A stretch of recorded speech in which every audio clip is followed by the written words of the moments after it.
I'm Mark Greig, and you're watching Nasty Knuckles.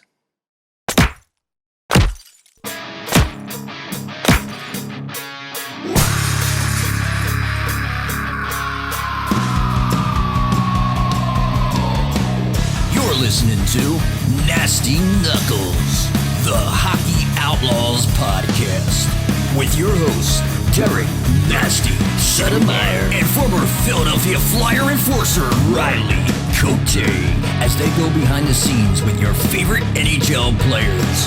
Time to face off.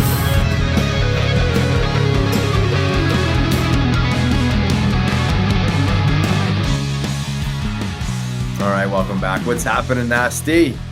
What's up, Rigarelia? What are you doing there? Where are you today? I see the bowling pin. What are See you, the king? bowling pin? Yeah, you got gotta- Munson. You got Munson out there. Roy Munson. I got a bad habit. Hit the old bowlerama when I have a little downtime. Work on my strikes. I could just imagine you taking the girls to bowling. I bet that would be a treat. Oh yeah, it's glow bowling. Just nice and calm, relaxed. Oh yeah, so calm. Yeah. Dad, I want this. I need that. I got. Oh yeah, I flashing lights, glow bowling, the whole bit. It's just too much. Yeah, You it was can't be doing good. that. It was good to see them Sunday at the game with you flying around. We lost them for about 30 seconds, but Oh yeah, we it's the made standard.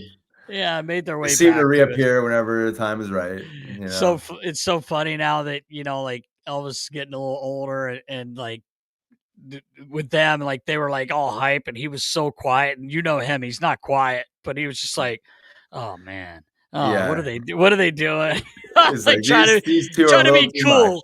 Yeah. He's just trying to be cool guy. It was kind of funny, but it was good seeing him, man. I got a big hug from him, and it's nice to see him.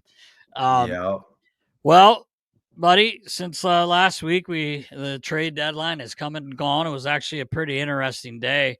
For the most part, some moves that really going to help some teams out, but Flyers specifically, we traded away Scott Laughton, who we kind of knew that was happening, right?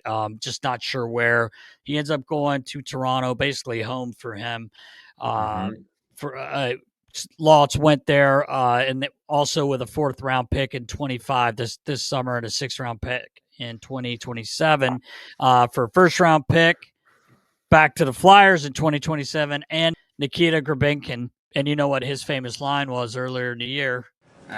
Team speak me back check, for check, and paycheck.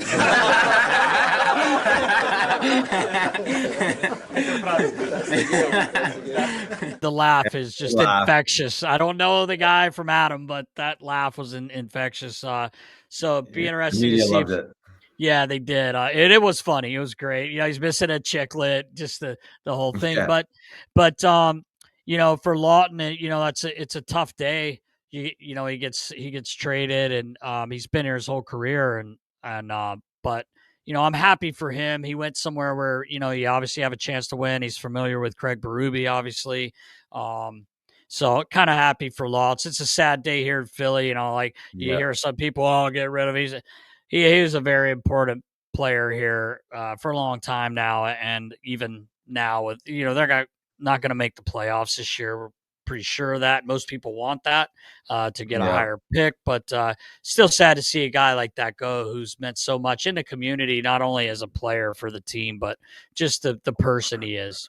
Yeah, and just like shedding a little light on that, I've read some comments on both sides of the fence, and I don't think most fans realize how important some of these pieces to the puzzle actually are, right? And I know he's not the most offensive NHL player, and I think a lot of people just hang their hat on points and production always, and just kind of, I don't say ignore or dismiss the other parts of the game. But there's a reason why how many teams wanted this guy, right? And exactly when you find a player, or when the player himself can fully buy into their role and be okay with where they are at, and that's when they kind of thrive in that role. I think Luke Schenn may be another example of that, like later in his career, just like fully accepting what you are, where you stand, and you can move on and win and be a big part of teams. But this idea that that Lots was no good, and like just move him, and just because I just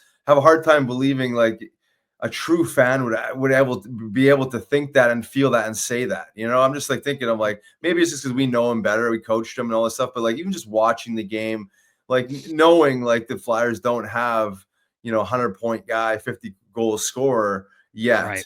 Or on the team, like doesn't mean that he has no value. So I just Right. like I struggle with some of these comments. He is like the epitome of a glue guy, respected, hard worker. He can obviously skate. He does a lot of good things, winning faceoffs and killing penalties. I think he's gonna fit nicely into where he lands up consistently with the Leafs. So I just wanted to. I just saw some comments, as I always do, and shake my head and be like, "Do you like really?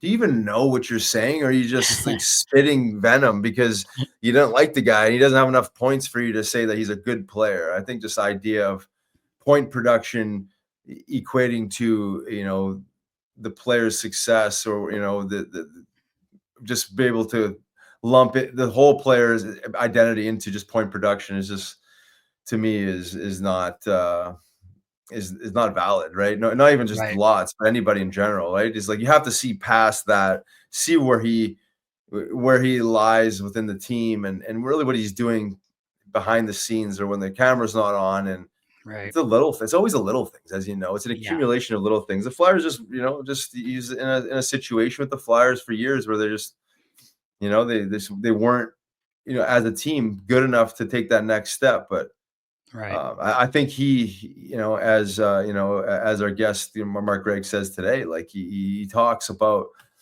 like watching this guy evolve and develop, and like and from an organizational standpoint, being like ultra proud of the guy. Right. I mean, this guy could have easily gone the other way. They could have that first round pick back in the day could have easily been just like 2 years up and then go to the minors and then just kind of rot in the minors and bounce around, and that would have been it. But no. It shows you the resilience, and they basically kind of recreated his stock for them to Right. be able to move him for a first round pick. So I mean, Well, you hit the nail on the head there, Riggs. There's a reason why a bunch of teams wanted him, and there's a reason you got a first round pick for him. And a lot of people, maybe the average fan that maybe doesn't jump into hockey as much as others, they just don't understand that, and that's fine too. They're not as fortunate as we are. Like I always say, we're both fortunate. You got to play in the NHL and play professional hockey, and I was able to work in it a long time. And a lot of people don't get to see the side of it we see. So sometimes it's just like people not really knowing, and sometimes it's people trolling, just trying to be dicks. So yeah, it does kind of make you. Sometimes I've caught myself before going to like say something. I'm like, what am I doing? Like yeah, that's what they're trying to do. But Lots is anyone that really knows the game knows how important he is and was here and will be for Toronto. In that 3C spot, it's a perfect spot for him. And the thing that's great about Lots we've talked about is he can move up and down the lineup if you need be. Like, no, he's not going to be the 1C the rest of the season, but if he has to jump up and play on the wing, he can do it yeah, all. And not exactly. hurt you because he's Yeah, really good on the other side of the puck. So, yeah, um, utility guy for sure. yep. Happy for Lots. Couple other moves. Kuzmenko was moved like I kind of knew was going to happen or thought was going to happen. I should say. He gets moved to LA. I think we That was got a what good we get. call, Nast. Yeah. Wasn't sure how He's easy that would be actually to make that right. trade that quickly, and Yeah. knowing Yeah. that potential baggage that he had. Yeah. But So hey, yeah. Well, good for him. He's going to go there, and he's probably going to go over to back to the KHL, which I think he's kind of expressed that that's what he wants to do. Um, Another cool move I thought Danny made, and I don't know who initiated it, but EJ Erik Johnson going back to Colorado. They've got obviously a great chance anytime with that team. They've got a chance to win a cup, so I think that was really cool. And he did a lot here, and I know all the younger players. We talked to him when we were over, and EJ's a great guy. I've known him since he was 18, the year he was drafted. He went to the Worlds with USA. I think we were in Moscow that year. So I've known him a long time, and it's good for him. He'll get to go finish there and have a legitimate shot at winning another Stanley Cup. yeah, Um, right. coming back here, we ended up with Giovanni Smith. So I'm not sure where he is right now. He may be with Lehigh. I should know that. But He anyway, hasn't played yet. no, he hasn't played yet. So, Danny was pretty busy at, getting another first round pick for the team. And I know it's not till 27, but, did a good job. So it's in another year we've talked about the cap's really going to be opened up for the Flyers is when it really opens up. But you do have some money to play with this summer, but it'll be interesting to see what happens. And as our guest alluded to today, you never know. You've got these picks. You may use a couple to move up. See a player. It'll all play out during a draft. But was one thing I wanted to bring up with you. The Flyers, since we met last week, tough week. Dropped every game, lost to the Jets 4-1, to the Kraken 4-1, the Devils 3-1, and then to Ottawa on Tuesday night they lost 5-2. I think that's what you're going to see. Unfortunately, it's just the way it is. We've moved some players. You got a lot of young kids stepping into play, and but that's what people want. They want to rebuild, and that's part of it, right? I was interested. I don't know if interested is the word, but I was kind of surprised. Cam York was scratched on Saturday against the Kraken, and he was interviewed, I guess, after the morning skate or whatever, or the day before, and I believe his quote was, "If there was communication, then maybe I would understand," and that was him about Torts scratching him, and that's not great because this day and age in hockey, like there's got to be communication, and for a player to say that, it's kind of makes you scratch your head a little bit and kind of feel for the player. I mean, I'm not, I don't. People are, just because Torts is hard. Sometimes it's more than that. It's not just a coach being hard on you and yelling at you. Like everybody can take that. It's just sometimes it seems a little extreme. I don't know. I wasn't there. I don't know what happened. But anyway, I just want to get your thoughts on actually Yorkie coming out and saying that, which to me, good for him. Like, Yeah. he had no idea. Like, Yeah, I mean, he was prompted, asking about being scratched, and he was honest. It is a little concerning at this stage of the game, in this era of coaching that there's no communication and the player is sitting there not knowing what's going on, right? I mean, yes, he can do his own self-evaluation, but what I've learned as a player and as a coach is that players just want to know where they stand. They're open to coaching, they're open to criticism, but just let them know what to work on, what it is that I did to be pulled out of the lineup, and I'll adjust. Like, obviously these guys are pros and they want to know, they want to learn. But once you're sitting there in the dark, and you're pulled out, and in an interesting time of the season where, like, they're obviously not going to be making playoffs here now, and it just with no real direction, no communication, I'm not sure that that's fair. But what the hell do I know? What is fair in this world, right? I mean, but right. you mentioned like hard coaching, and I think I've said this before. I just want to be clear on how I say this, but like there is a difference between a hard coach and then crossing that line. Like, yes, demanding, right? Every coach expects the players to be hardest workers and do the intangibles and bring the best attitude, right? There's some things that are kind of non-negotiables, but like, I'm not sure hardness necessarily means that you have to flex, if that makes any sense. Like, where you have to let it be known that you're in a position of power, and like you almost have to demean a player, whether it's in the media or just like, in the locker room, or just by not communicating with them. We talked about with Gregor, like just like the importance of communication and I think like guys like John Stevens, and again, I don't know what's going on in the locker. I'm just hearing Right. through the media and the optics of the way it looks. But this stage of the game, it's like there's no real excuse for that. Right. Like, why? Like, you're right. I mean, it would be like, hey, you haven't been good enough. Here's a couple clips to support why you haven't been good enough. Can't be leaving it open and vague like that.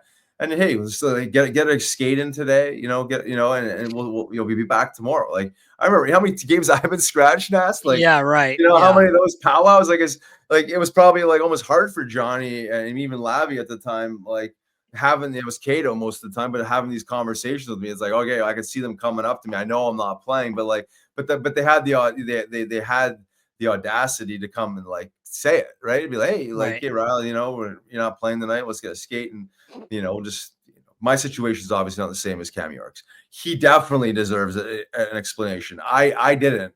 You know what I mean? Like, I knew where I stood, and if I got in, I'd be like jumping up, and if I didn't, I knew why. Like, I just wasn't good enough, right? I mean, I was the 13th forward. So I don't know. At the end of the day, it's always nice to know where you stand and like just have that like little powwow talk, just a little smoking of the peace pipe, if you will, and just like, hey, let's move on. Like, hey, I'll be better.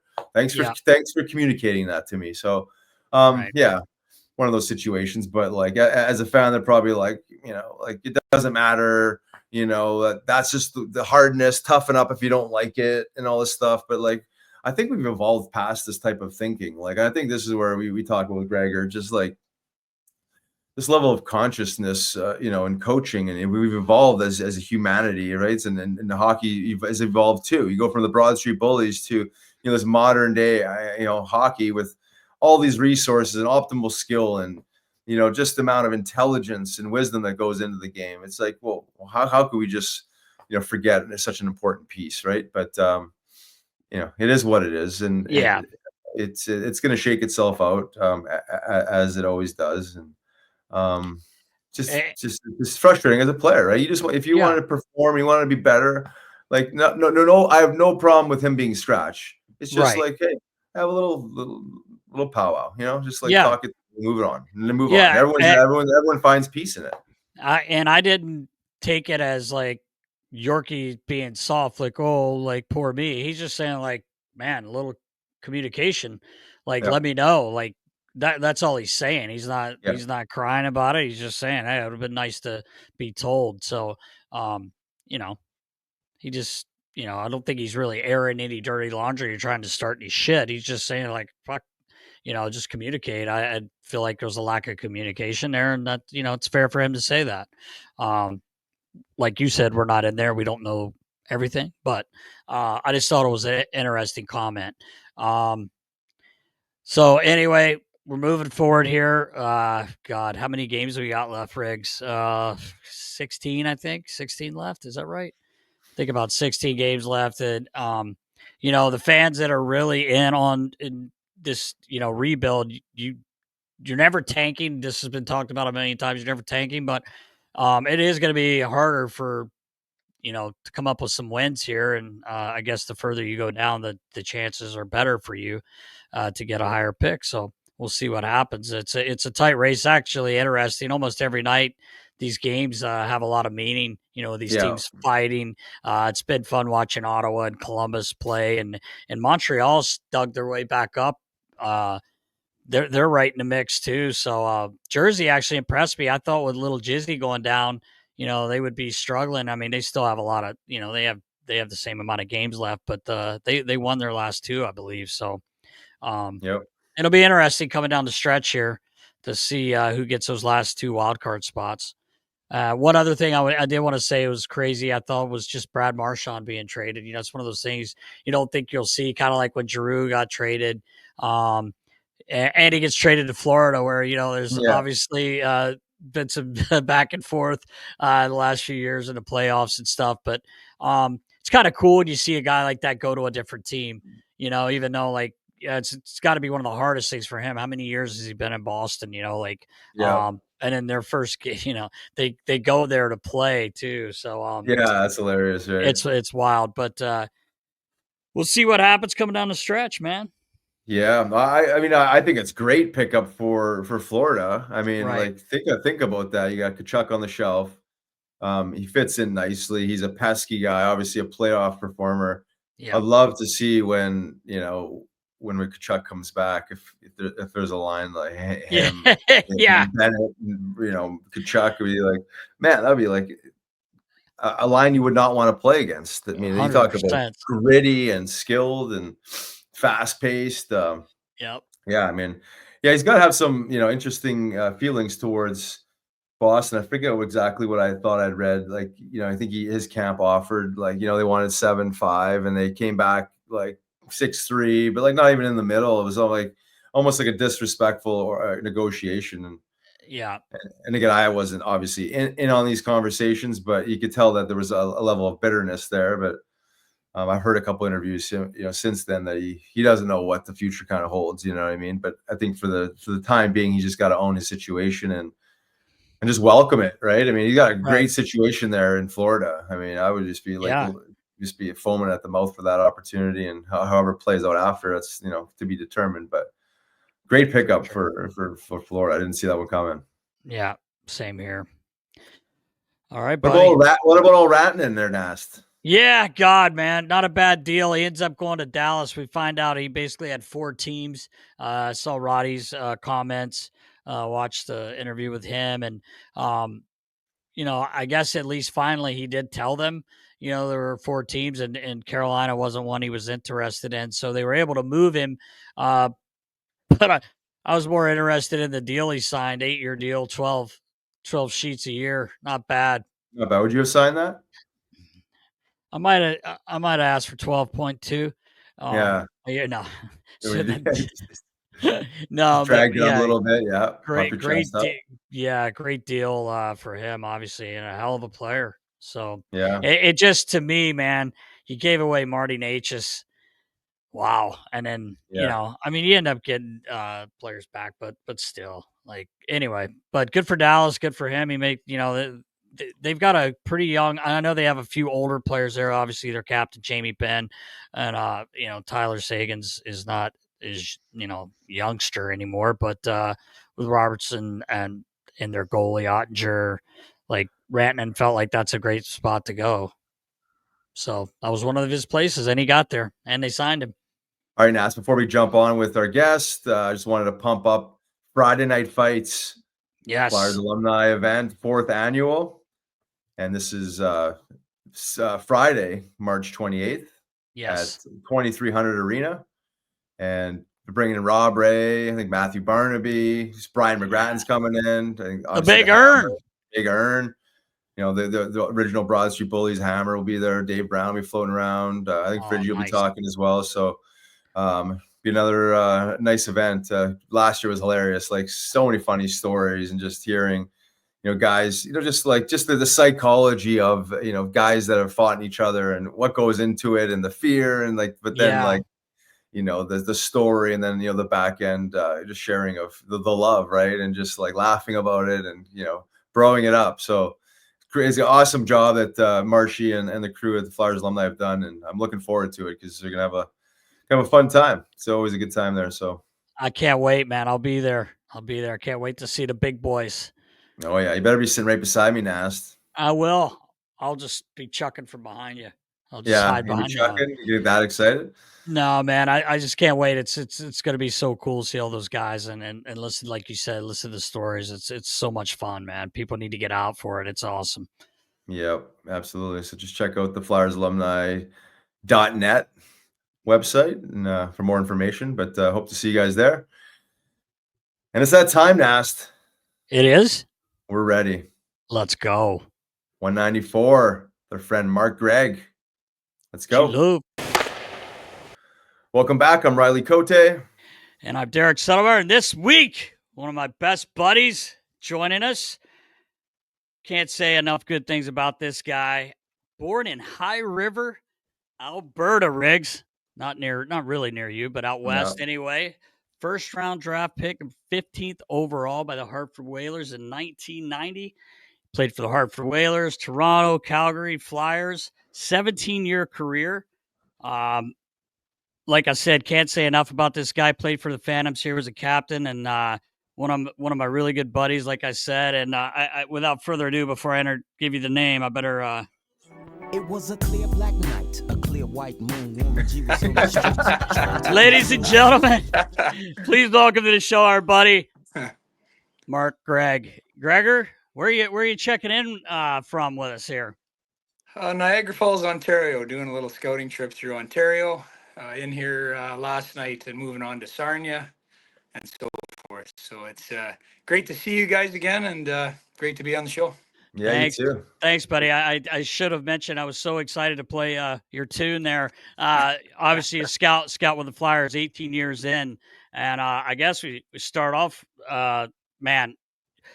What I heard from today, Baller, who you met, Elliot Friedman was tweeting out there or Xing out, whatever you call it these days. That a lot of pressure on Mark Greig. They're really looking at Mark Greig to come through here with It's a big year. That's a big year. No, in all seriousness, for you guys, every year is a big year, and you work so hard. A lot of people don't understand that the hours and the work that goes into drafting these kids and all of that. But you guys have 8 picks, like you were telling me yesterday, in the top 70. Do you feeling that pressure, or is this an exciting time for you? Well, feeling more of a great opportunity. I mean, with where the team is right now and going through a rebuild, probably the most important avenue to get better at is through the draft. So 7 picks in the first 2 rounds, and then an 8th in the early 3rd. So it's as good an opportunity as I've ever had over the years. I've been scouting for the Flyers, and very confident with the staff that we have that we can put together some good picks and play a part in starting to rebuild and get going forward. Nice. 18 years is quite a long time to be staying in one organization, but to be scouting for the Flyers. So you're obviously doing a really damn good job. What does the draft look like this year as far as talent compared to some of these other drafts? Well, it's an okay draft. I mean, they vary from year to year, as you guys know, and this year I would call it okay. I think there's obviously at the top end always players that can make an impact. And then after that, this year, there's always players, but the depth of it and finding the right guys at the right times in the draft will be a bit of a challenge. But there's always players there. We see it every year, whether we think the draft is good or great or indifferent. And it's up to us to do our job and make sure, we can better the franchise. Mm-hmm. How many, like off the top of your head, are there a lot of, well, I should say there's not a lot, but are there some players there that could actually end up being, in your opinion, you never know what could happen, but a 1C, a first line centerman in this draft? One sees a tall order when we go through the description of the National Hockey League. Like even with 32 teams, we often do the exercise. There's 32 guys playing in the 1C hole, but the description of what a 1C is, a lot of them don't meet. So it would be a bit of a stretch, I feel, with what's on the board right now. But again, the greatest thing about scouting is the unknown going forward. These kids take significant steps at different times. Sometimes the organization puts them in great spots with great players around them, and off they go. So potentially some there, but on the outset at this point, looks like a bit of a stretch, but certainly top 6 forwards, possibly top line guys. And there is potentially a number 1D, I think, that'll go first overall, the Schaefer kid. He seems to have a lot of traction, and without him playing right now, he took that injury at the World Junior. Yeah. Right. He was stabilizing that position before he got injured. Nice. When you look at like the trajectory of these players and you're looking at like the ceiling, like, I mean, you've been at this for some time now, like there are obviously a lot of variables that go into development. What are some of the things that you maybe look for, as an 18-year-old player that's being drafted that you maybe like you see like, oh, there's like a lot of room for growth in a certain area. Can you maybe shed some light on what you're looking for there? Yeah, in the scouting industry or sector, we often get excited, Riles, about guys that are underdeveloped, weak, potentially, and we know they have the frame and body type that can add that strength, because generally it builds a formula that going forward we should only get better and better with maturation, strength, player development. So when you get an undeveloped, even sometimes raw talent, you do get intrigued about potentially where you can get him. And the biggest piece I find and plays a part in that is the character of the player. If they're prepared to do the work and use all the resources you provide, he does his part, organization does his part, then hopefully you can take a player levels that maybe they don't know they have underneath them themselves.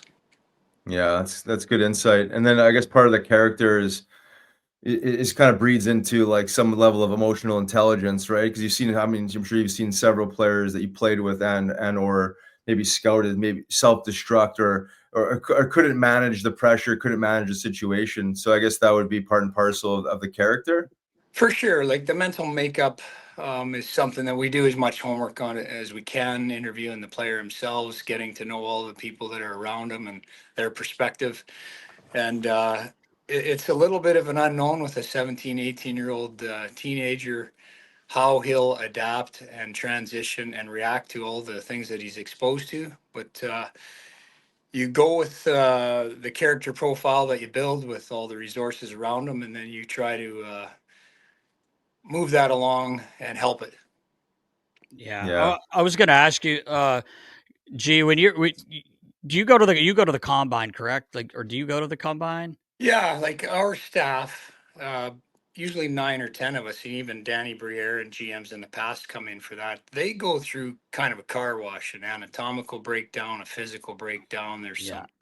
uh, some mental challenges and so forth. But our sector gets to spend about 20 to 30 minutes with each player at the combine, or the players that we request. There's generally what they call the top 100 there. So we'll be there for 4.5 days and interview 70 to 80 prospects. And of course, you've done all your work prior to that, spent time with the player, his agent, sometimes parents, certainly coaches, trainers, everybody that's been around him. And then it's finally an opportunity for everybody on the scouting staff to put a face with a name and just have a little bit of an intimate conversation about maybe their journey, their family, their background, and it brings some familiarity to the staff. It's, we get a bit of a comfort zone with that. Yeah, I feel like that's something that people don't realize goes on, and I think it's super important, especially with what I did for so long. Like, I really get to know like every guy, because it's at some point in the day, almost every single guy is sitting in my office, right? Like, Sure. Gregor, you were always, we had a crew that was always in there. Riley always says he spent most of his day in my in my office. But I think that's part that's like so interesting, that like you get to meet you meet them when you're scouting them, obviously, but when you sit down with them and talk to them, you can kind of see where they are mentally. And like you said, they're only 17, 18 years old. There's a lot of growing up to do. But is there a time where, not to mention any names, but is there times where you guys are meeting with a player and you're just like, they leave and you're like, I don't know about this guy's attitude, I'm not sure, or maybe you see it? Do you watch for those little things while you're scouting a guy, his attitude, how he treats his teammates, how he is on the bench, if he gets rattled, like all those little things? Certainly, like the homework that we do prior to the combine, where the players sitting in front of them, we kind of have an idea of what we're going to be dealing with or chatting with or getting to know. But again, the trainers, coaches, billets, we've done dives sometimes at the school, how he carries himself as a student. And you gather all that information as best you can, and then you bring them into the combine. And sometimes there's some head scratchers when the player leaves. And, Yeah. other times it's maybe not what you projected. The player that you saw on the ice, the personality doesn't always match up. So it's always an interesting experience from player to player. And sometimes it's locked in. It's everything you thought it would be, and you don't have any surprises and so forth. So, uh, getting a feel for a player in a 30-minute interview with 6 or 7 of a staff sitting in front of them, I often think of the player himself. It's could be a little bit intimidating. Some are very comfortable. Some are, prompted a little bit by their agents and so forth. So it's a bit of an experience for both the player and the staff, but again, there's some familiarity there that you get comfortable with and start building that overall profile. Yeah. Nice. How much conversation is there around like finding these diamonds in the rough, right? You see these guys over time, like that teams find later in the draft that they turn out to be amazing players and big parts of teams. Like I know they're not that easy to project because they're going later in the round, later in the rounds, but everyone's focused on the first, second round guys. Like, what kind of dialogue is there around some of these like later picks, around potentially like having one or two of these guys supersede, the pick itself? Yeah, I mean, in our industry, you know, from a scouting standpoint, often it's the later picks that you take the most pride in when it does translate or they find their way, because obviously they're picked later for lots of reasons. And when you feel you've uncovered something or seen something potentially inside the player that's maybe been overlooked. It's great reward for a scout. Now, that being said, in this day and age, it's really hard. Staffs are bigger, coverage is more than ever, both with the fact in live viewings and the abilities we have now with video. There's 2 or 3 different sites that we use that you can filter right down to see his every shift in a game if you want and dissect. 80s, the Datsuk days and Lidstrom, the days when the coverage was low, staffs were smaller. We just don't really see that anymore. Okay. There's the odd player. But trying to find an NHL player, in the later rounds, they have some piece that draws you to them. And then it's the pieces they don't have that you're trying to decipher. Can they add that? Can they get there? Can we develop that piece? And you still find the player in the odd round that can be a piece to your team. Yeah. Right. Yeah, that's good insight there. Because there's not really to what you're saying there. Like you're right, and I never really thought about it like that. The coverage, and you're not going to find Datsuks like lurking in some small town, Russian town or wherever like no one saw somehow, right? With the amount of technology and the moving parts and the resources now, like it makes a ton of sense. I guess there's just like I always think of like some of these guys like you could argue that the same thing could happen to the first rounders, but like just like they just haven't developed, and then somehow they're just all of a sudden stepping into a more mature frame and and mind, and all of a sudden become something much bigger. But I see what you're saying. It's Yes, for sure. Like that character component, it's pretty huge. Like Riles, Nasty, you guys are round overachievers. They just won't settle. They try to get better every day, and then all of a sudden they reach a level, and before your eyes you see a level that, wow, we didn't project this. And good on the kid, and good on the organizations that get it right. Like taking the time to develop, having those intimate conversations, spending the time, using the resources from both off the ice and on the ice. And the development sector we have in Philly now is as good as we've ever had. Patrick Sharp, Johnny Leclerc, Nick Schultz, Sam Moran, like these guys have lived the journey. They're detailed and they're invested. Yeah.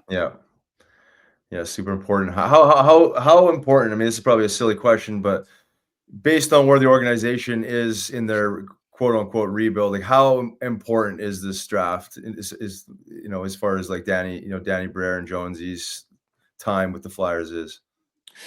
Well, it's significant. I mean, rebuilds, as you guys know from the outset, they take time. So you're not gonna spike your team right into a Stanley Cup contender, right? But step by step or brick by brick, I hear that often used in the industry.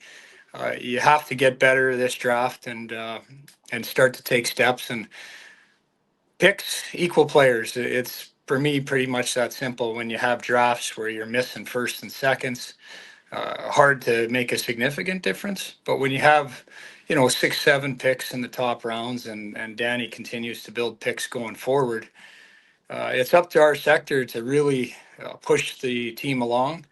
And when you can get really good players, now you start to attract unrestricted free agents. Yeah. And, you can start building momentum. It's a challenge, but we're certainly up for it and looking forward to it. Yeah. It is. That's the way you said that's perfect, Gregor.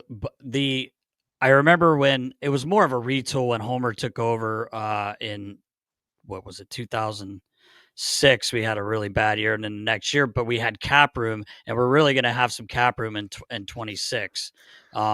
So I think, like you said, it's a huge draft, and then moving forward, it's not going to change it overnight, but you're hoping within 2 to 3 years, we are opening up some space, and maybe you do get some players in here anyway, because I think we're going to need them moving forward. But it is interesting that we have this many picks this season, and the true rebuild really has started. I'm not sure it really ever did until probably now, right?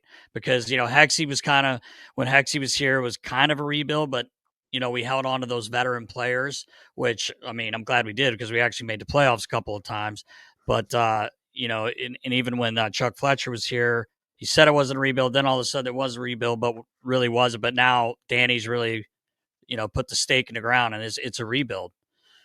Yeah, he stripped it down pretty good, and what he's been able to acquire in doing so has been impressive from my vantage point, anyway. Yeah, But for sure. for me, the Scotty Laughton one, I was part of the staff that drafted him. We don't get to know the players really well, some more than others, but we enjoy their journey as much as anybody. Watching what Scotty Laughton's become and the beloved teammate and the way he's carried himself, it's rewarding for everybody. So when he left, and I'm thinking, wow, we've stripped it down now, like it's getting real, and here we are. So you start to look to go forward, and again let's get as many good players as we can and give us a chance to get rolling.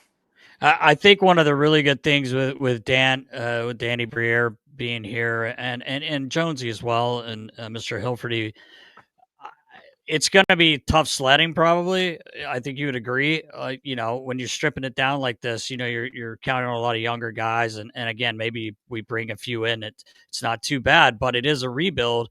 I know with Danny here, it's not going to be a losing culture, right? Like it's a rebuild, and we know that it's going to be a struggle. It's not fun losing. We all know that.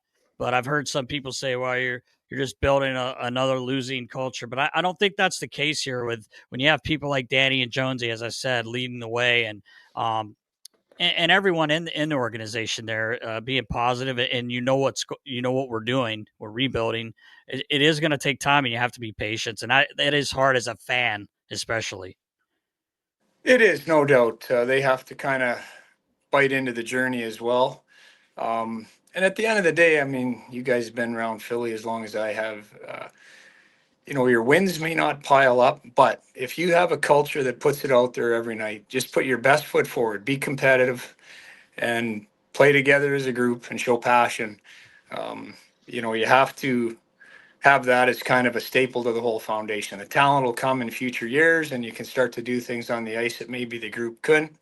But you want to be a hard team to play against every night and show a level of compete that hey, we might be limited right now, but make no mistake, you're going to have to play hard to beat us, and have that culture that sets up the talent going forward to really relish. Exactly. Yep. Well Yeah, said. super important piece. I was going to ask you around just like when you were a player, and then you're obviously more of a in the American League specifically, more almost a point a game plus. Captain with the Phantoms, leadership role. Like when along the journey did you know, or maybe you didn't even know, like that you wanted to get into some sort of like scouting or coaching role? Did you know that you had a kind of like an eye for talent, or is it just something that kind of you cultivated through experience? Well, it kind of stemmed from the fourth, fifth, sixth year that I continued to go up and down in the National League and couldn't quite stabilize myself as a player or a role on a consistent basis. Then I went to Philly for 5 years, and I realized what I was. I was going to be a depth player when they need some experience to come up and play in different spots in the lineup in the NHL. I would do that, but my primary role would be to help the young players work through the journey that I'd previously gone through as a young high pick, and try to transition them as best I can through my journey. So I loved working with players. I had really good young players I worked with, and with the Flames organization, certainly with the Flyers organization, and going forward. So I started to kind of feel some pride in helping a player get better, maybe playing on a line with them, sharing experiences. And I'm thinking, when I'm done playing, like, where does that take me? There was coaching opportunity. Player development sector hadn't really taken off like it has now, but I actually thought that would be a good fit. Make a difference in the lives of Philadelphia's youth by joining the roster. Ed Snyder Youth Hockey and Education's monthly giving program. Your support provides under-resourced youth with access to hockey, academic guidance, and life skills development, all at no cost to them. By becoming a member, you'll help shape a brighter future for student athletes, empowering them on and off the ice. Plus, enjoy special perks like exclusive Wells Fargo Center event access and Flyers memorabilia giveaways. Visit snyderhockey.org today and become part of the roster. the sectors that were available were coaching, obviously, and we've all seen a lot of former players go down that road, and I believe that's the journey I was going to take. I started to dabble with player development team. There was teams that were starting to build that staff, but it was really small and it wasn't consistent from team to team. And then Homer and I, at the time, he was a great mentor for me for a lot of different reasons. But we started talking about, the player evaluations and players before they get to the American League and all the different challenges, and it really interested me. So ultimately, that's the transition I had, and Homer even said when I started in that sector, let's start here and see where your comfort zone is and where your experiences take you. And as soon as I got in, I really enjoyed it. I enjoyed watching young players get better, enjoyed working through evaluations and watching it translate to the team and so forth. So it's been a sector that I've stayed with.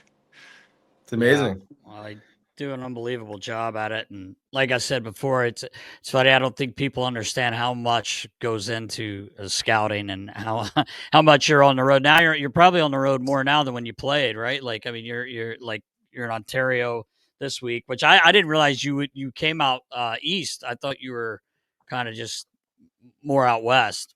Yeah, like each team has their own philosophy on the approach, and they're similar, maybe tweaked a little bit differently. But we have a regional guy in each area, which stays in the region and just consistently watches those players.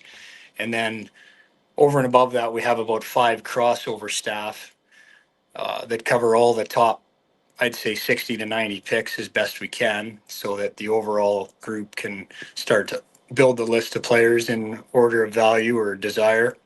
And then when it gets right down to nut cracking time, and like the seventh or eighth pick, whatever it might be, often upper management will come in, Danny and Alan McCauley and Bob Murray, who's been a resource for them. They'll take part in that pick and use their experiences as well to really try to get it right at the top of the board.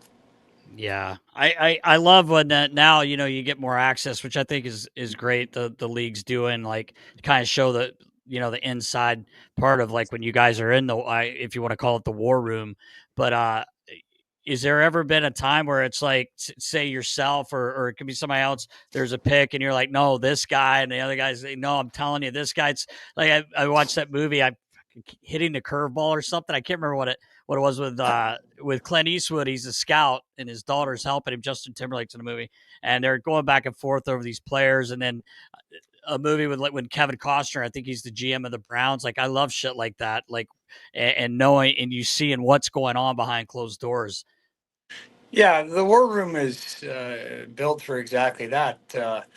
There's debate, um, and often it can get intense if there's a difference of opinion or a difference in evaluation.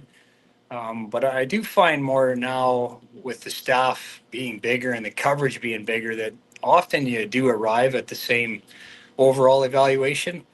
And sometimes it's a preference. Sometimes the organization will give you direction. Listen, we're limited on defense right now, so we might have to target that position, and that helps you work your way through the journey as well. But there's no question players like certain players, and they can be passionate about where the pick is and why that player serves best and so forth. But I find that it's respectful debate. It's professional. It gets a little intense now and then, but not when I Yeah. first started 18 years ago, where guys were throwing pencils and fucking Yeah. doors were slamming, and you're like, holy shit, it's getting personal. So, Yeah. Oh, that's great. Well, it makes a ton of sense, kind of like we were talking about with like the Datsuks and like the resources and the coverage, right? I think 18 years ago, you didn't have like the whole staff seeing, all the players, that's on some level. So it was almost like taking a guy's word for it, and the reports itself. exactly.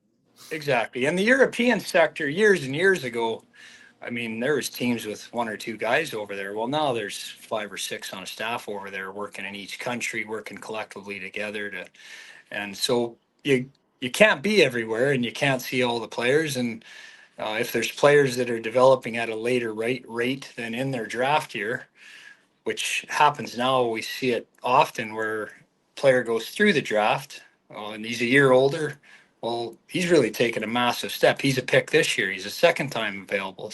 I think obviously back in the day with minimal coverage, and then the fact that players can change so much outside of their draft year, players just slip through the cracks. Yeah. Yeah.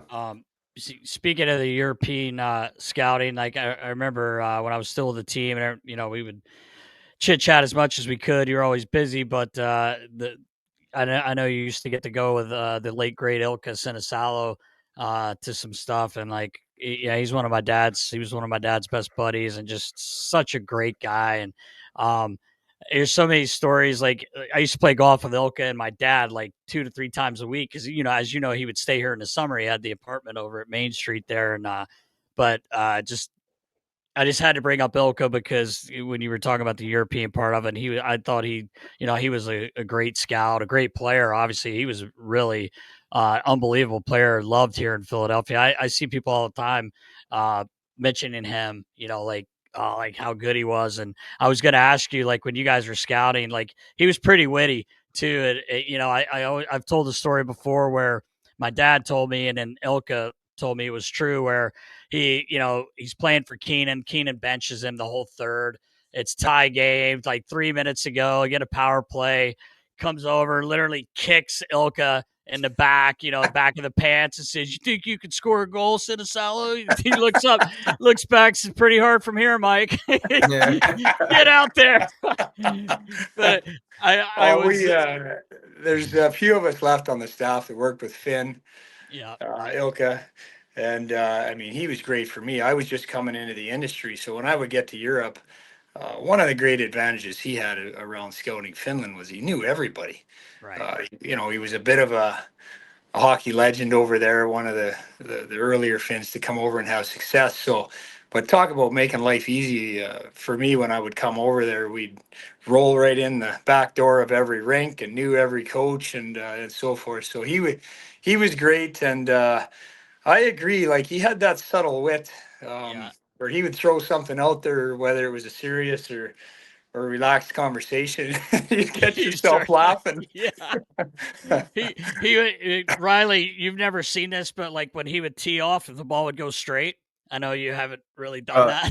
I don't know what that's I'm, like, I'm Nasty. kidding. I'm kidding. No, but it would be fun. Like like you say, Gregor, you're like we're playing golf, and like he'd take a swing and hit the ball straight to me. Did you see where that went? Anybody see where that went? Yeah, right. Just like little things, like just a great guy. But I had to mention Elko because I know you enjoyed working with. Yeah, he was great. It With was Fran. great. He was a good man. Gone too soon, Nasty. Yes, Yeah, for no sure, kidding. man, for sure.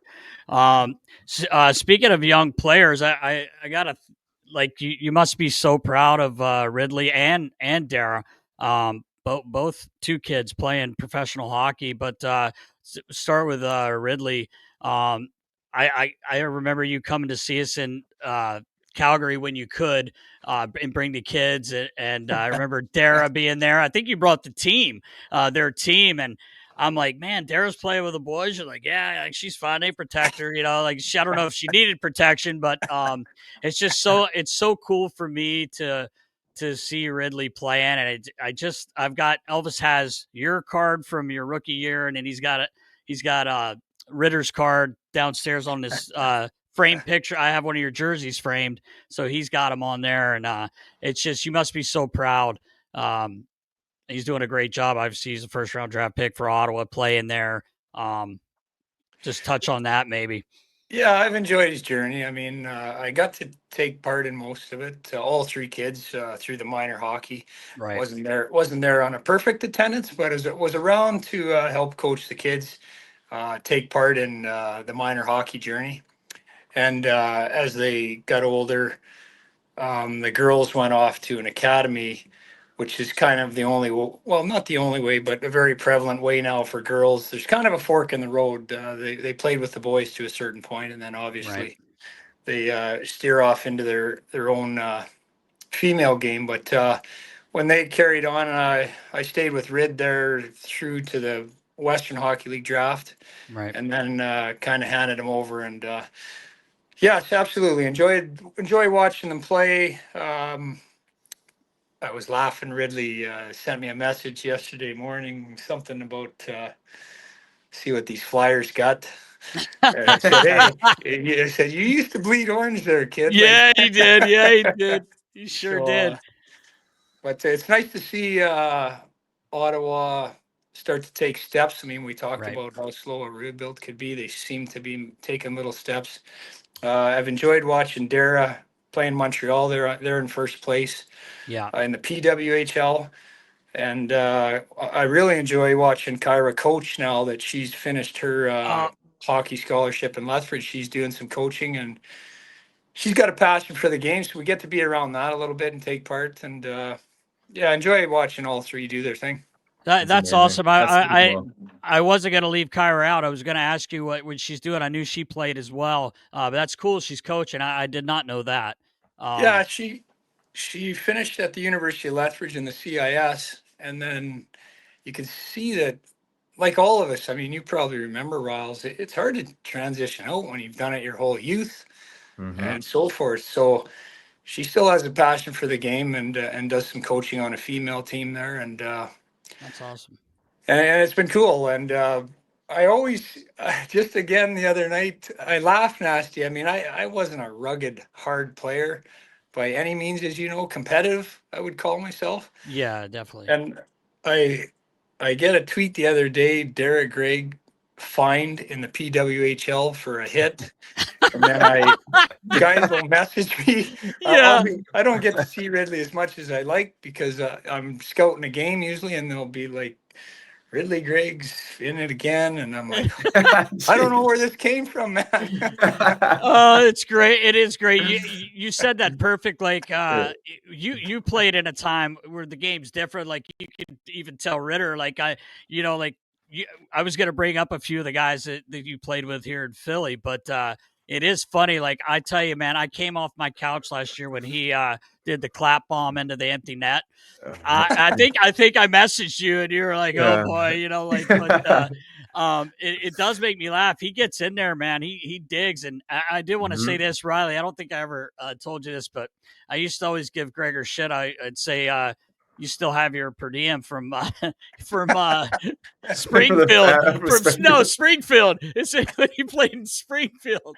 But I just busted his balls from but he would always Ritter loved Simone Gagne's curve, which is a custom curve.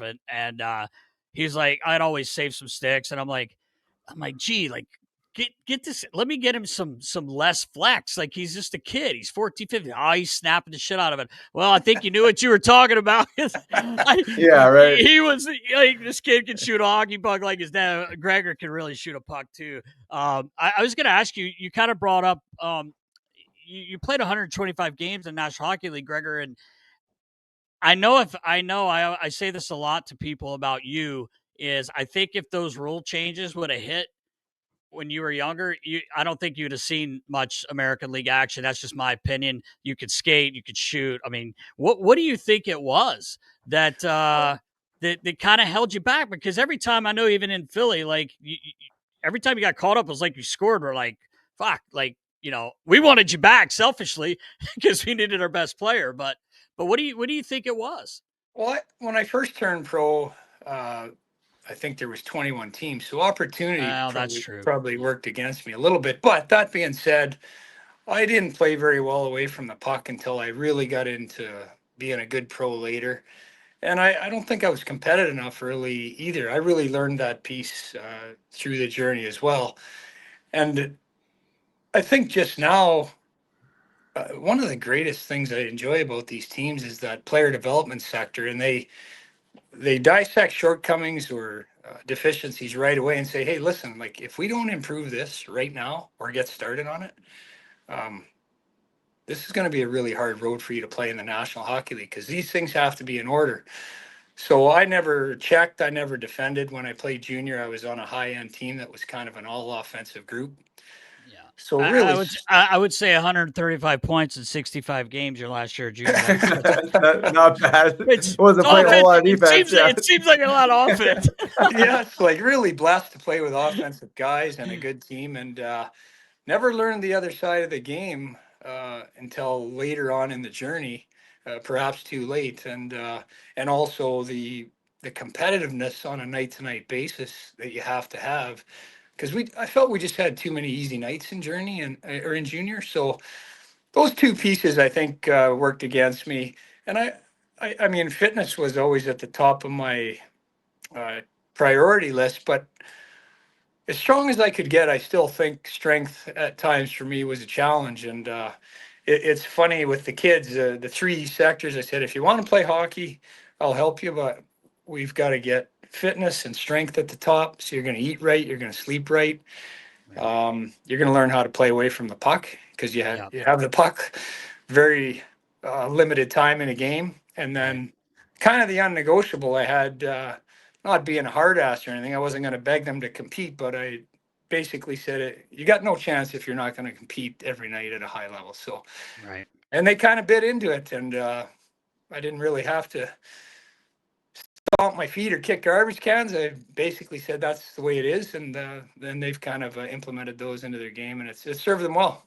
Yes. Yeah, for sure it has. That's great. So it sounds like all three of them loved hockey from the start, like just like you being in it and being around it, or was it something that took time to really kind of find the love for? I think being around the locker rooms as kids, Yeah. I was still playing. I went to Europe for 4 years, and they were staples in the locker room. Just kind of breathing it every day, Yeah. and going to the games and watching. And I think you get impacted when you watch somebody close to you play. Yeah. So they were able to take part in the kind of the last 3 or 4 years when they were older, when I played in Europe. And Twiggy, my wife, like she grew up playing hockey herself. Was an advocate and so forth. So if it wasn't hockey at the rink, it was mini sticks in the hallway, or our house Yeah. had a backyard rink. It was out there and so forth. So they were kind of immersed in it, I guess. Yeah. That Uh, sounds about right. Yeah. That's awesome. Exactly what you said too. That you basically told them what the things they needed to do is like it's a great lesson. And what Riley and I actually have this thing we're doing this summer, and a lot of it has to do with nutrition, rest, and the mental side of not just the hockey experience, but giving them everything involved with it. And that's basically what you just said. So that's really cool. I did want to touch on a little bit of our time with the Phantoms. I mean, talk about, 5 of the best years of my life. Actually, all 8 or 9 with the Phantoms. I mean, I had a blast. I wouldn't trade it for anything in the world. But I was telling Riles, I've told him a few of the stories, but we had one of your coworkers, Riley Armstrong. We had his brother on last week, Colby, who is a fucking character, well, really funny guy. But Riley and Colby were talking about this fight, and all of a sudden he says, and then Craig Brunel, and I went, whoa! I'm like, the POD, the pack of dynamite, and he goes, yeah, Craig Brunel. Went, holy fuck! I never knew. So I said, oh boys. I'm like, I got to tell this today because, Gregor, I think we must have pissed ourselves laughing for an hour, or at least all the way to the airport. We're in Houston, and we get down there. We drop 2 games. So, of course, Johnny Stevens, the head coach, he's not very happy. We got about a 7 a.m. bus, and boys, we went out and had some dinner after, and maybe Some desserts. some desserts, yeah. Got into some, a little bit of fun, and like all teams do on the road, and because back we were obviously had a commercial flight, but anyway, long story short, we're on the bus. I think it was like a 7 a.m. bus or something, and only guy not there was the POD, the Pack of Dynamite, Craig Brunel. And I mean, you talk about a guy that went to war every night. This poor guy, he had lumps on his head. I swear to God, the whole season. Like he would just stand there, and I loved him. He was so much fun to be around. But anyway, we're like, shit. Like, where is he? It's like 7:03. Look like a scene out of a movie. Joe Dirt, something. This Trans Am comes flying down the street. does a Yui fishtail and right in front of the bus. Bruno jumps out, and I think, if I'm not mistaken, I think Pistol must have grabbed his bag, if I'm not mistaken. Already had it. A good roommate. Knew he was late. Fucking POD comes on the bus, just looks at Johnny, says, "Sorry, Johnny," and walks to the back. And everyone's biting their lip. You can't laugh because we lost 2 games. Johnny's his eyes are fucking scrambling. Squirrely, yeah. You know that, Riley. Oh, and yeah. So you think it's over, right? We're getting ready to leave. Well, all of a sudden, I just remember seeing over the bus driver's shoulder this girl get out of the car. Now, she should not have been driving a vehicle because when she stepped on the bus, it smelled like they put bottles of vodka on her. She stunk to high heaven. And she points at Johnny Stevens and she goes, "Are you the coach?" And he goes, "Yeah." And she goes, "I'm sorry he's late, but I got one thing to say. Bruno fucking rocks!" Like that. The whole bus fucking just erupts in laughter. And then as the laughter's kind of dying, you hear Litz in the back, "Show us your tits." So, yeah, I mean, and Johnny's just even Don Knockbauer Snacks like looking at me going, "What the fuck?" And I'm like, "Oh my God." So she gets off the bus. God, we start heading out. So I lean up to Johnny. I'm like, "Come on, man, that was fucking funny." he goes, "I know, but I can't be laughing right now." Something like that. Yeah, stay stoic. Yeah, he had to in that situation. But I always think of that Gregor, and I just laugh, man. I was just like, what a character he was. We had some great guys, Francis Lassard. You were with us, G, when he went from player to player, was grabbing everybody, just beating in Wilkes-Barre. Yeah. I don't know if Baller, you can find that clip, man. It is like guys are turtling, and he's just grabbing. He didn't care. He was going to kill somebody. There's a blast from the past, that Craig Brunell. He was a fun guy, and that story, played a long time and had as much fun as you could have with the guys. That's a top 5 story ever. Just the fact that she got on and was bold enough to say Bruno rocks. Yeah, right. It's 7 a.m. and everybody's trying to clear the cobwebs, and this happens, and I'm like, wow, that is awesome. It's one of the best things I think I ever saw. I laughed and laughed and laughed. The other one nasty that comes to mind from time to time, those Vandermeer boys. I miss those guys.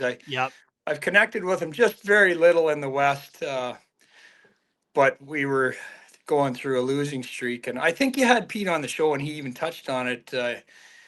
He said I think it came from the movie Major League. We got to kill a chicken or something. So those kids at that time spent a lot of time at the house. I mean, Twiggy was great. Like all the young kids, they would dine at our house or they'd come over or whatever. And Pistol says, we need a chicken. Well, at that time he says that at the house, my neighbor's there, Gary, and he says, I can get one. It's not a problem.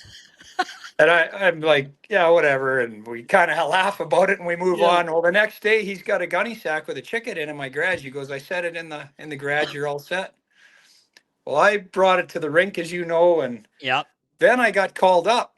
So I went to the other side and practiced with the Flyers and did my thing, and I heard about the whole debacle. I've got pictures of it, Gregor. I have pictures of it. Johnny Stevens, came back 3 or 4 days later, and he's like, "Listen, no more animals in the locker." I'm like, fair enough. Big Mike Sick Linka. He was sticky. Riles, did you ever hear of him, Mike? I've heard of him. Yeah, I never played with him though. Yeah, you should have seen the size of this human. Like He's if he wanted to chuck Nux, he would have probably been up in the show. Yeah, he just didn't really like it, but great guy. But I can't remember if him or Pistol, but I have pictures of that poor chicken. We'll leave that alone. But anyway, yeah, it was funny. Those stories do hit me and all the times at McDaniels. I mean, how many Sunday nights? And Riley even got introduced to that when once he was here. That was 7 years after you were gone. Gee, we were still going to see Danny Moore, our buddy, and heading down to the shore a couple times. I remember. Little telly nut. Yeah. Oh man. Oh, Gregor. Well, That's you set it up. So, well, I'll tell you quickly. We go down to see Danny Moore. I think Jesse Boleries was with us, Big Mac, yeah. Dave McIsaac, and anyway, it's midday, because we're gonna stay over and everything. So we're kind of hitting the bars and right near the ocean. And Danny Moore, I think, says, "Hey, you guys got to go down to this bar. They sell these drinks. They're called Tully Nuts." All right. So he goes, just go have one or two. You can't have too many of these things. I'm like, why? He's like, nobody knows what's in them. And it's the truth. It's in, Rouse, you have those Kool-Aid things where you just put your drink up and it's constantly running like through like it's Yeah, 7 sure. So it's like that, but they fill your glass full ice. I guess it tastes so bad. And they give you a straw and it's on ice. It's cold as can be. Anyway, so we order a round of Tully Nuts and we put it down and I'm like, whew. It doesn't taste the greatest. Actually, I think the quote was heroin and Wendex is what it fucking. We thought that's what was in there. I'm kidding, but Oh my God. they won't tell you the ingredients, and every one you get, they give you like a little flag or something, like this little like a toothpick with a flag. So Trying to keep track of how many Tully Nuts you've had. That's exactly what it is. So there's a gentleman over. I'll never forget. Over to our left, he had about 8, and this guy could not put a sentence together. Yes, I don't know why his friends let him stay, but I'm like, well, I'm not going to have that many anyway. Long story short, it's kind of funny. I think Gregor got about through 3.5 of them, and I said, "Hey, like, dude, it's like 2. Let's slow her down. We got a long day." He says, "Whoa, he almost like Chief hitting the chest. I drink barrel whiskey, boys, at home."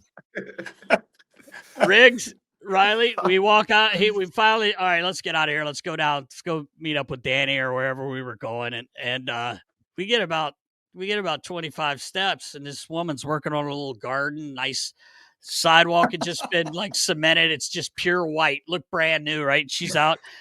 Gregor's just mid sentence talking to me, and just turns and like it looked like like just spewed out of him this red liquid. Just had enough. He could, and this woman's losing her mind. All over her flower bed. Oh no! Well, just on her cement, it's cement, red. It's gonna we don't know what's in this stuff. It could have been paint in that shit. We don't know. it was so funny, man. Like, because I always give Gregor shit barrel whiskey, but we don't know what's in it. I don't think you still know what's in that.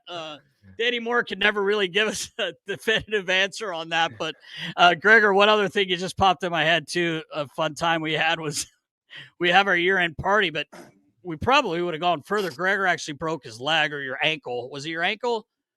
I think you'd broke. Yeah, fibula. So it sucked for us because we were rolling and Gregor gets hurt. So we end up losing. So what was the place called? It's down on the water there. Yeah. I can't remember. It's a different name now. It's still there, but we're down on the waterfront. The whole team goes and. He just, I think you had surgery, right? You had surgery and you had the cast on, if I'm not mistaken. It was, I'd gone through the surgery and at some point they went back in to take a pin out. That's right.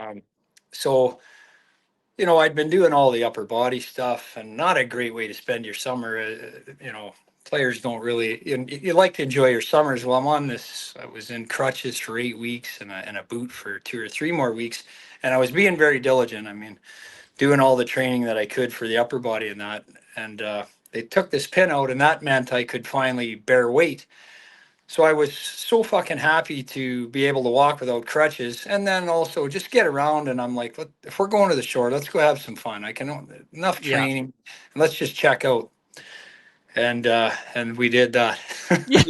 Well, I was gonna say the funny part was the night. I think it was the night before we get downtown and we go and they got a DJ and we're having a few drinks and like you said, like Gregor's like he's still like probably could still play. So goddamn fit, ripped up, looks like Jeff Carter. But we get to the bar, Riles. You'll love this and.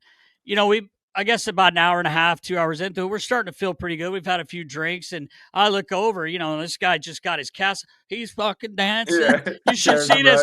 I'm like, dude, like I'm fine. I'm fine.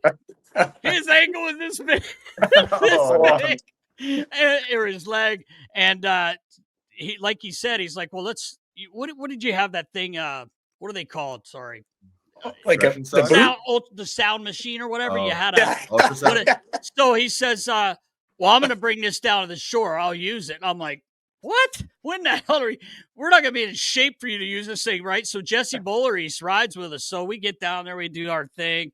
We're heading back.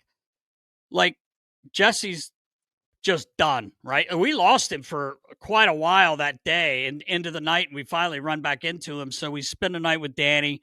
We get up the next morning to leave, so we got to drag Jesse out to my car. He laid in the back seat on a milk crate. Riles, on a milk crate. Like, why wouldn't you just put it in the floorboard?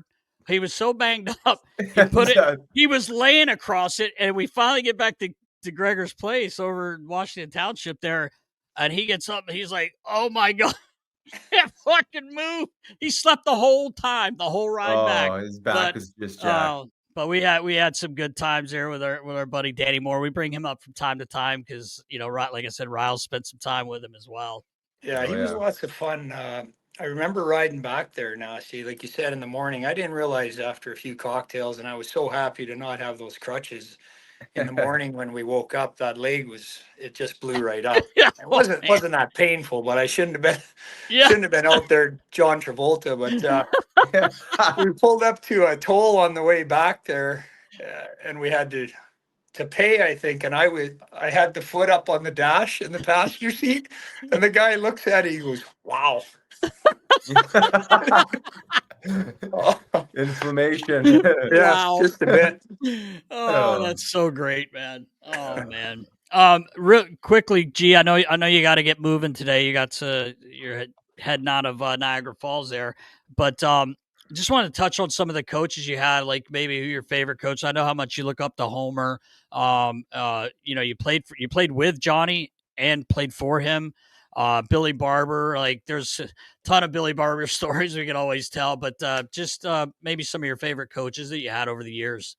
Well, I'm blessed to play a long time and to be around, significant guys, especially the time I was in the National League. Pat Burns in Toronto. Paul Holmgren had a significant impact on me.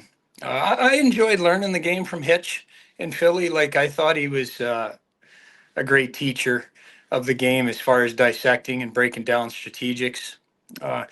Billy, I had a great connection with in the American League.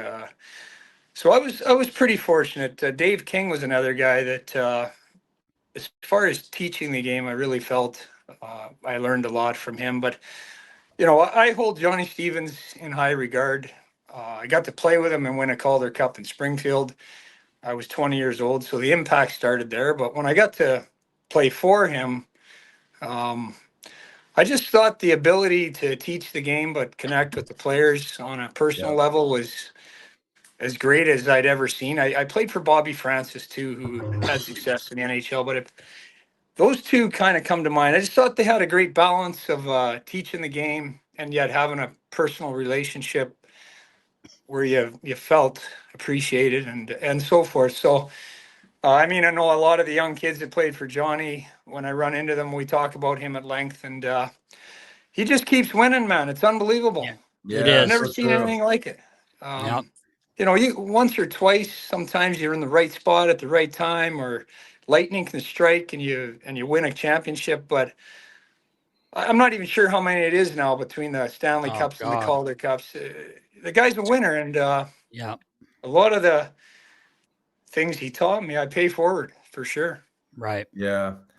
No, I was going to ask you kind of similar to what Nasty asked about some of these coaches you had, and you mentioned Johnny, and I could vouch the same thing. A perfect balance of teaching the game, but having that humility and that personal relationship with the players. Because I think like he kind of came in an era where you think of like the old school coaches. A lot of them were, I don't want to say dictators, but it was kind of like there wasn't necessarily a whole lot of teaching. It was more just like telling and like fear-based coaching.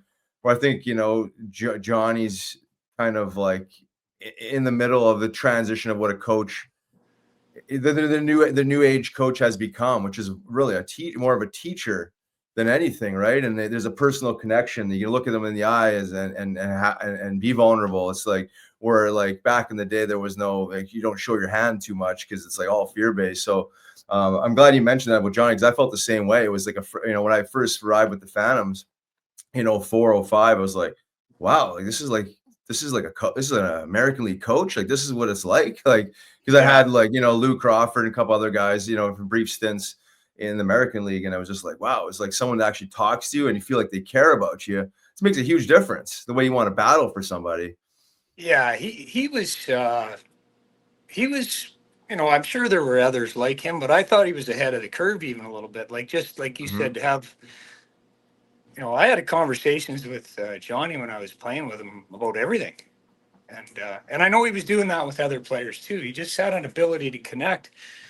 But I'd played with him. He was our captain in Springfield when we won. He had that hardness. He was a warrior, like, to play with, just an ultra competitor. But he had that softer side and ability to connect. And I know players in the NHL still today that are playing for him in Vegas. They'll never forget him. He'll be impactful. Right. Yeah, no doubt. I agree. Yeah, and then maybe just kind of building off that, like, obviously you're seeing new age players in the modern era. The coaching styles have changed. I mean, can you speak to just like the evolution of coaching and like how much more of a teachers they become and just the resources that they kind of like provide? Maybe it's obvious from the management and organization itself, but the way the coaches really are, part and parcel of the team. Like there's a real true connection there now, where I felt like maybe it wasn't like that back in the day so much. Yeah, maybe the sector's just grown so much, Riley. Like, I know they have tremendous resources that they maybe didn't have, back in the day.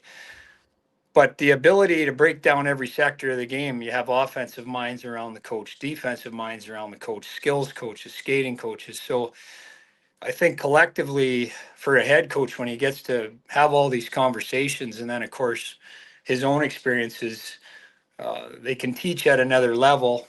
And I think also now, with the way that relationships are built through the game, coaches take the time to really get to know the player, appreciate his strengths, and then be honest but work on their shortcomings. So I think it's better than it's ever been. And again, the resources play a significant part, but then winning teams, you watch, why do they win? And often they have a really, really close group that care about each other, and the coach is part of that dynamic. So Yeah, it might even continue to get better. It's come so far. yeah. Yeah. I think it will, because I think what you're seeing, at least from my perspective, is just these more evolved humans, right? I mean, look at like a John Cooper, and you can go down the list of like these guys that are like fully connected to their team, and exactly to what your point was there. Even a guy like Chief, right? I mean, he obviously has the respect of his players based on who he is, but he's not going in there and flexing, and you know what I mean. He's honest with them. He teaches them, maybe even like jokes around on some level, on some, you know what I mean? Almost like jokingly, pushes them. But like, there's a respect level that, like, how could you not want to fight and battle for a guy like that, he's got your back because he really does care. But I think the, human consciousness, continues to evolve. And I think I go back, maybe like being a little bit, I don't want to sound like negative with like the way that the teaching was in the back of the day, but it was more fear-based. It was more like, because there was maybe that level of awareness wasn't there, right? And it was just like, this is the way we do it. If you're not going to perform, you're going to be in the minors. There was a lot of threatening, and and there still is to some degree, but like it's just like the level of awareness and compassion, I think, is maybe the word I was looking for. Compassion for the players, like knowing like these are human beings, not just struggling through the adversity of hockey, but struggling through the adversity of life. And it's not easy, right? And neither path. Oh, for sure. And I think when coaches realize, when they have that connection and the player responds and they get better performance, it's pretty easy to connect the dots. But it just, you're right, Rouse. Like when I played junior, when I first came into pro, it's just the way it was. And not even being critical of coaches, that's the way they coached. That's what had been successful previously.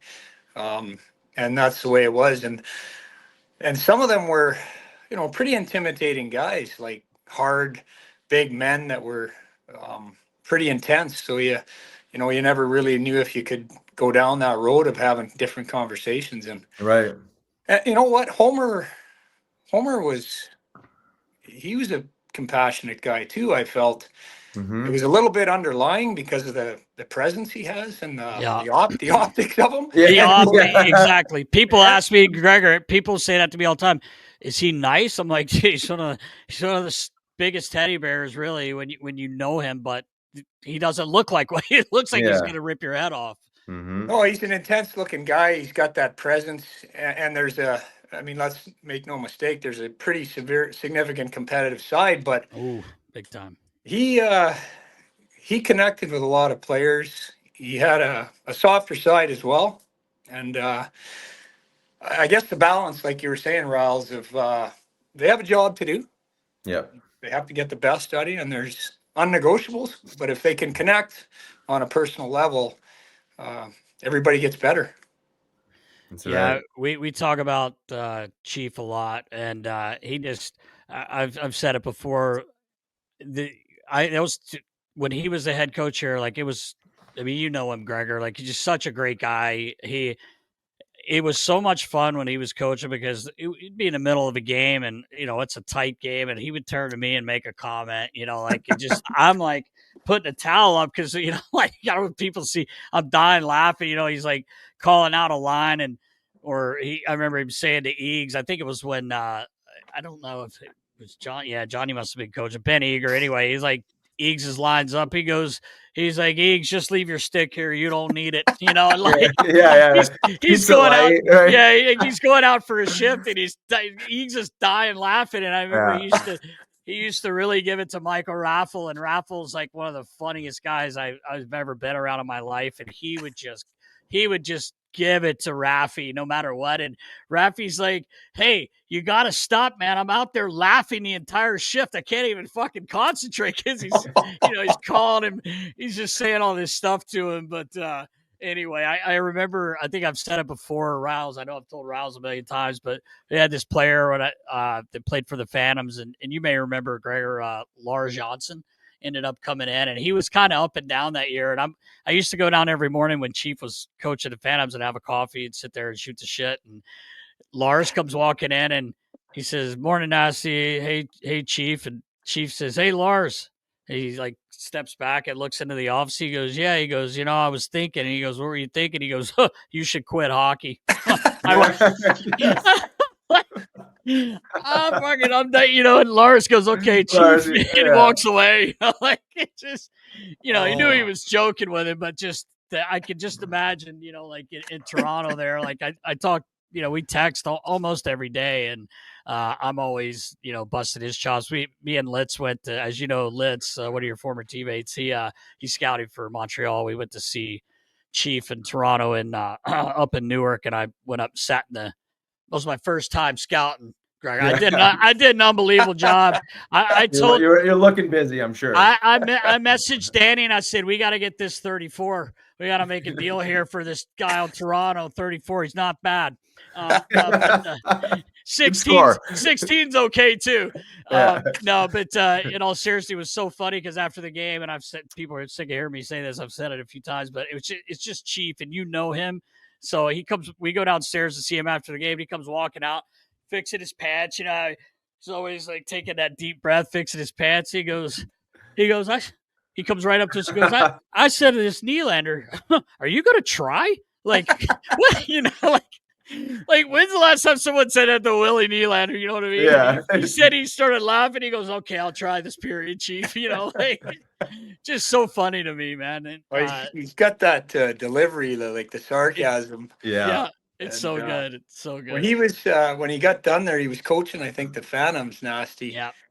I'd come back in the summer and connect with him a bit, and I played with him for a little, and he's so much fun. He's kind of a magnet. You want to be around him and so forth. But I was still training hard because I was playing in Europe, and so when I would pop in there in the summer and just use the facility for a couple of days, he'd be like, "Holy," because he liked to work out, Chief. He loved lifting weights. And I'd be in there giving her. And so we started going back and forth with his banter. And one morning he sends me a video. He's got his shirt off. He goes, "Hey, big boy, Yeah. I just ran 3 miles and benched this and squatted this. Where the fuck are you?" And I took a day off. I was down at the shore and I'm like, look at Uh, this guy. yeah. He's not still Gregor, every text message starts with "I'm jacked. I'm so jacked." Like, Yeah. and Toughest guy in the room. oh, he says, Yeah. we're in we used to have a hot tub in the morning. We'd get there real early, go for runs. And I've said this before too. Riley's heard it 100 times, but he would just be sitting there. It's like 6:15 a.m., just sitting in the hot tub, like kind of just stretching, getting ready to go for a run. And he's like, "Do you know how fucking tough I am? I will knock anyone in this building right the fuck out." And you can go tell that he goes, "And you can go tell that guy upstairs I said it too," talking about Homer. And I'm yeah. like, I don't think I'm gonna go tell Homer that. And he would just be like, "Oh, boys." And then he'll call me. He used to call me after games, like on his ride, and he'd be like, "Do you know how jacked I am? Do you understand?" Like, yeah. I can bench press more than anyone in the league, and I don't even play. He's just so funny. I wish people could see more of that side of him. Yeah. We used to say like he could go on a tour in Canada, a pub tour, and just give him beer and a microphone and let him tell stories because he just attracts everyone to him, and he's such a good storyteller. Yeah, that's his ammo. He'd go around the room and say everybody's name and put a dig in there. Yeah. And then, of course, when you get with Jonesy, as you know, the two of them, boy. You barely stop laughing. The two of them get going back and forth, and it's complete nonsense, but it's so funny. Exactly. Oh man. Wow. Fuck. I'm wishing him well there with Toronto, man. He's got some pressure on him there, almost like the pressure Elliot Friedman's putting on you there in the Yeah, right. It's a big one. It's on you, everyone in Philadelphia. Listen, this is riding on Mark Greig. So no, man, it's exciting. I'm sure you guys are really fired up for this because it's gonna make a difference here the next few years. So it's really great opportunity. It's a great opportunity, and sometimes I mean, you guys see it from year to year. I don't know if we use all 8 picks. I mean, Danny's he's a smart guy, and sometimes you put picks together to get up the board to take a higher pick, and just the assets themselves are great. And from our vantage point, we like to pick players, but we want to get the right players. So if you put a couple picks together to get higher up the board, or you move them for a player coming in, whatever it might be, it's a good spot to be in, and they've done a great job acquiring. Yeah, you're right. Great situation. Looking forward to seeing what's manifested for sure. I know the fans are as well. Organization. Yeah. Exciting times. Gregor, we appreciate your time, man. I know how busy you are, especially right now leading up to all this. But make sure you say hey to Twiggy. She'll know what you mean. Now, please say hi to her though. Cindy's awesome. She's so cool. And we appreciate your time, buddy. Yeah, awesome. Great to see you guys. I'm a fan of the show and take a listen when I'm driving. So hope to connect when I'm in Philly soon, and you guys keep her going.